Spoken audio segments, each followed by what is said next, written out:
Endgame is an incredibly important part of Borderlands. It is the sole reason I have over 5,000 hours across the franchise, and it's pretty much the only reason that the entire franchise is still around to this day. Borderlands' success comes from its cult following that just keeps coming back to this game over and over and over again. That's why most people have about 20 hours of playtime, but then a lot of other people have several thousand hours. Without Endgame, there would be next to no reason to come back to any of these games. But which game did it better? Borderlands, Borderlands 2, Borderlands the pre-sequel, Borderlands 3, or Wonderlands? Now before we get into the video, these games will be getting judged based off of what is currently available as of the date of recording.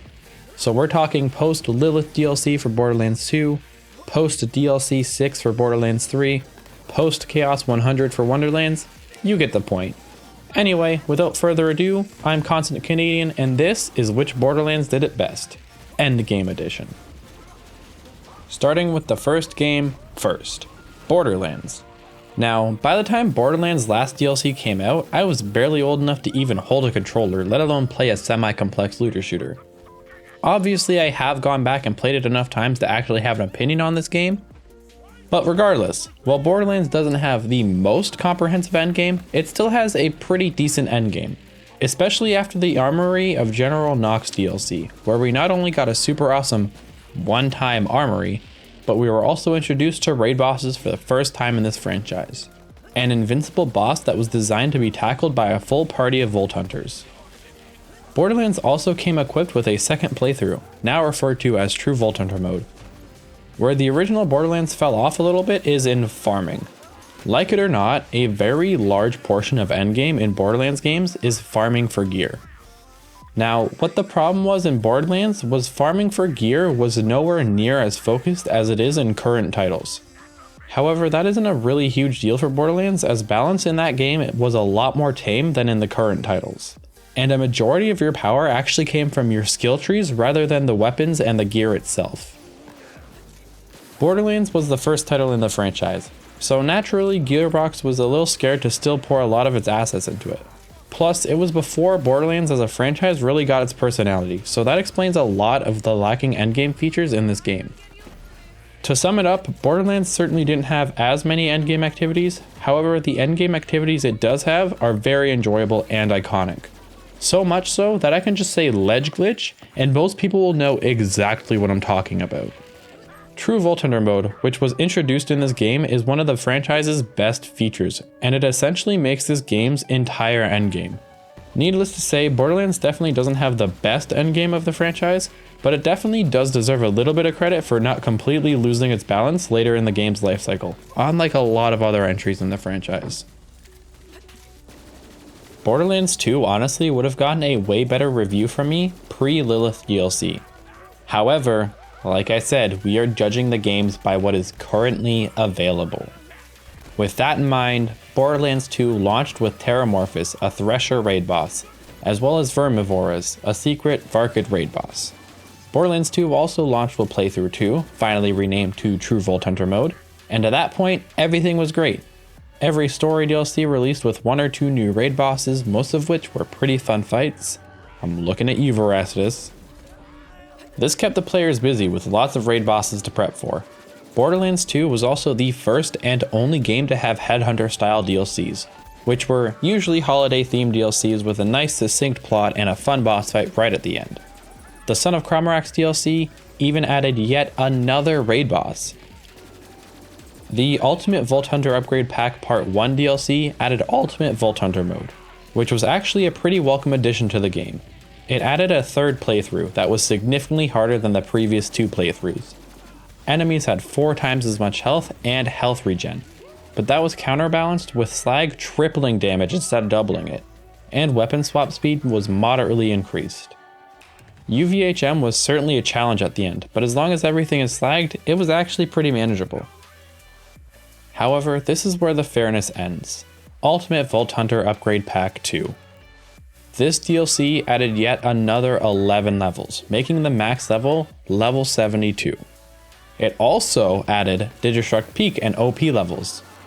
Digistruct Peak was the ultimate challenge, giving you one shot to run through some of Borderlands 2's toughest mobs and bosses, Upon completion of this challenge, you will unlock OP levels, which essentially just makes enemies a higher level than the Vault Hunter, up to 8 levels. At this point, Borderlands 2 had a max level of 72, and enemies were levels 79 to 81, meaning that on top of UVHM giving enemies quadruple health, they also had anywhere from 50 to 60% damage reduction due to being overleveled. By the time you made it to UVHM OP8, balance was completely destroyed. There were only 10 or so weapons that were actually able to do any damage to enemies. Eventually, as time went on, the community started to find strats and builds that work, making UVHM OP8 somewhat fun and pretty enjoyable at some parts. Plus, you needed to have OP8 turned on to even have a chance at getting any of the Gen 2 pearlescents. Borderlands 2 was fun. Times were good. Until that fateful day, just before the launch of Borderlands 3. Gearbox decided to release one more DLC, Commander Lilith and the Fight for Sanctuary DLC. This DLC and update is by far the worst thing to happen to Borderlands 2's balance. The actual DLC itself was fine, with a pretty fulfilling story and a new raid boss and rarity. However, with the launch of this DLC, the level cap was increased yet again, now to level 80, which made Borderlands 2's already slim build diversity even slimmer, with 75 total skill points. On top of increasing player level, Gearbox also increased OP levels to 10, meaning that the enemies now have quadruple health and 60 to 70% damage reduction. The only saving grace for this DLC is that with the max level being 80, Gen 2 pearlescents could now be acquired with no OP levels. But that honestly ruined it though, as OP levels now had very little point. And while some could argue that that's a good thing, and honestly, I would probably argue the same point. At level 80 and OP 10, the lack of build variety and a myriad of completely worthless weapons left this game feeling dull and pretty lifeless. One of the best parts of Borderlands is build crafting unique builds that are still able to play through the game. But with so little build diversity, useful weapons, shields, and grenades, that is something that is just missing from Borderlands 2 at this point. Like I said at the beginning, pre-DLC 5, I might have said that Borderlands 2 had the best endgame of all the games, with raid boss galore, slaughter maps, and the Digi-Peak. But when level cap became level 80, it just made the game so boring for me. With so many different activities, but only 1 to 2 different builds per character, it's just not the same as it was back when level 72 or even 61 was the level cap. To sum it up, Borderlands 2 had so many different activities, but so little weapon variety and build diversity, on top of super spongy enemies. Borderlands the pre-sequel is quite frankly just a sad tale. For one reason or another, at the time of release, this game was just poorly received by the community. Unfortunately for the pre-sequel, that means that Gearbox Australia, its developers, stopped working on the game prematurely. That means that Borderlands the pre-sequel is lacking not only a significant amount of endgame activities, but also a lot of DLC that we've come to expect from Borderlands. The pre-sequel only has one raid boss and it only has one DLC. However, with that said, the pre-sequel's only DLC was amazing, and quite frankly has got to be at least a top 5 DLC for the whole franchise.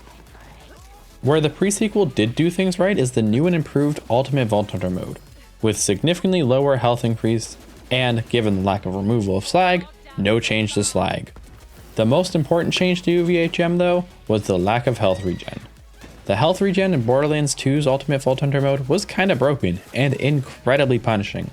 So the pre-sequel removing it made Ultimate Vault Hunter mode way more enjoyable. Aside from that, there isn't really much to say about the pre-sequel. It would have been amazing to see the state of this game if Gearbox Australia had continued development until it was complete, as it had such an amazing base game, but there was just basically no end game. Borderlands 3 is admittedly my favorite game in the franchise. With that said, I will do my best to try to look at Borderlands 3 with objectivity rather than just labeling it the best and calling it a day. Borderlands 3 was the first game since Borderlands 2 to not include an Ultimate Vault Hunter mode, which, considering for most players a third playthrough is often too much, was kind of a welcome change, although us veteran players would have appreciated it. Borderlands 3 did include its own take on OP levels though, called Mayhem levels. where instead of making enemies over-leveled, it increased enemy health, armor, and shields by up to 10,000%, which is pretty much just a different way to achieve the same goal. The biggest difference between Mayhem and OP levels is that Mayhem mode also had an assortment of modifiers to go along with the increased health, ranging from big head mode to completely removing fight for your life from the game.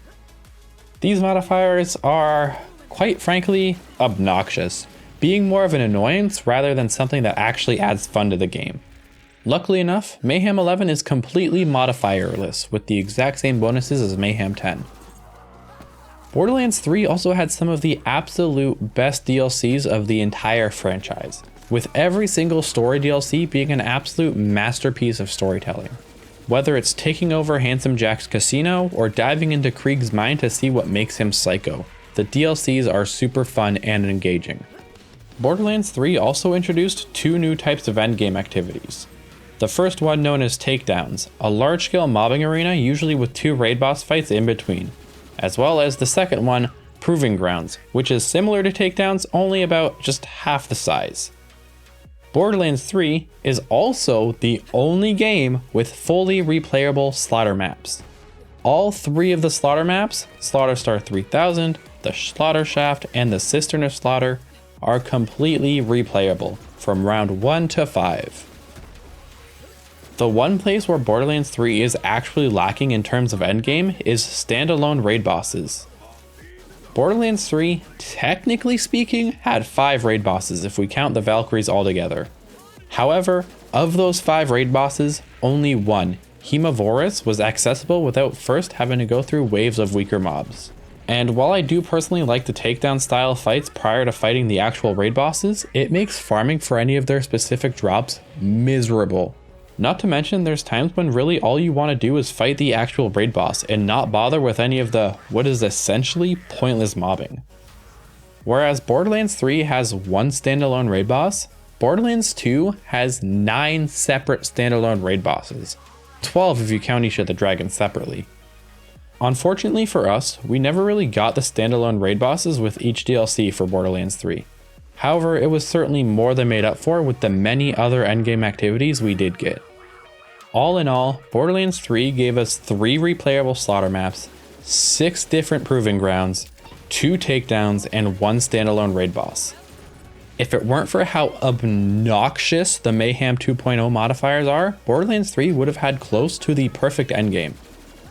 That's not to say Borderlands 3 doesn't have its flaws though, with the insane power creep and the lack of DLC raid bosses and Vault Hunters, albeit with a 4th DLC tree for each Vault Hunter, but that's besides the point. Borderlands 3 definitely has its issues, and had Gearbox not introduced Mayhem 11, which again is Mayhem 10 minus the modifiers, Borderlands 3 would have died so long ago, simply due to how obnoxious those Mayhem modifiers really were. Longtime viewers of the channel know that I really, and I mean really, am not a fan of Tiny Tina's Wonderlands endgame, or even just Wonderlands in general, having made 6 separate videos all about the things I don't like about it. Wonderlands has an amazing base game and one of the best stories of all of the games. But while that may be true, my biggest gripe with Wonderlands is, you guessed it, its endgame. Before we even get into the Chaos Chambers, let's just talk about dedicated drops. Gearbox has tried, time and time again, to remove dedicated drop farming from their games. And time again it has gone over poorly. There are 73 different weapons in Wonderland's base game. For those 73 weapons, there are only 22 different dedicated drop sources. Some simple math reveals that Wonderland's loot pool is insanely bloated. Now, I could go on and on about this for literal hours, but this video needs to fit onto my computer. Just know that Wonderlands has a very bloated loot pool, which makes farming for anything next to impossible. Aside from that though, Wonderland's biggest problem is that it put every single last one of its eggs into one single basket. The Chaos Chambers. Every single endgame activity is locked behind the Chaos Chambers. Even the entire premise of the game's DLC is essentially just the same but different Chaos Chambers. I truly don't think this would have been an issue if it weren't for Gearbox going for a subtle but lengthy approach to Wonderland's endgame scaling. Whereas in Borderlands 3 we had 10 mayhem levels, each with increasing enemy health and its own separate modifiers, in Wonderlands we have chaos levels, which are pretty similar with a few exceptions. Chaos levels got completely rid of modifiers, which is good. However, unlike mayhem levels, chaos levels also increased enemy damage directly, rather than just increasing badass spawns. And the biggest difference is chaos levels cap out at level 100 and need to be unlocked, which at this current point in time means that in order to get to chaos 100, you need to run a chaos trial 60 times. So by the time you're even ready to begin enjoying Endgame, you've already spent at least 10 to 15 hours repetitively farming the same few arenas with the same few types of enemies, over and over and over again. Had chaos levels capped out at 10 or hell, even 25, having to go back and fight raid bosses or farm for gear wouldn't be anywhere near as painful. However, requiring us to play through a chaos trial 60 times in a row just to reach the true endgame, which is entirely more chaos chambers, is quite frankly just exhausting.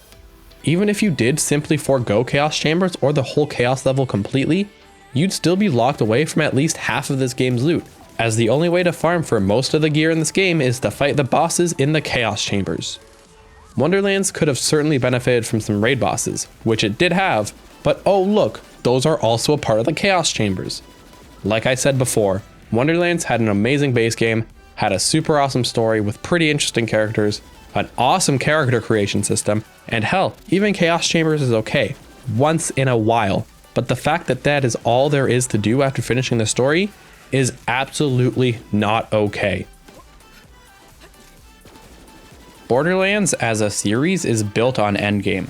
And sure, the stories do draw people in and do deserve some merit, but Endgame is what keeps us coming back time and time again. It's pretty difficult to choose the best game, as they all do different things very well. Though I personally prefer Borderlands 3 out of them all. Let me know in the comments down below which Borderlands game had your favorite endgame. Also, feel free to let me know if you think I missed an important part of any of these games' endgame. Thank you all so much for watching and have a fantastic day.